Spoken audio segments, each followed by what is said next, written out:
Mayın 22'sində Dənizkənarı Milli Parkda gimnastika məşqçisi Kərimovaya qarşı edilmiş cinayət əməlinin görüntüləri yayılıb.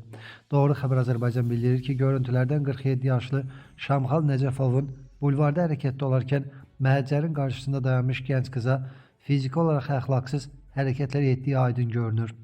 Bu zaman onlar arasında insident baş verir və yaxınlıqdan keçən gənc oğlan Kərimovaya yardım edir. Belə ki, o Şamxal Nəcəfovun fikrini yayındırır. Nəticədə Nəcəfov bıçaq çıxararaq ona hücum etsə də, həmin gənclə Kərimova qaçaraq ərazidən uzaqlaşırlar.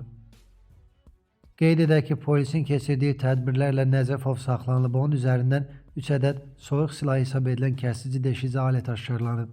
Həmin şəxs barəsində məsuliyyət tədbirləri görülür.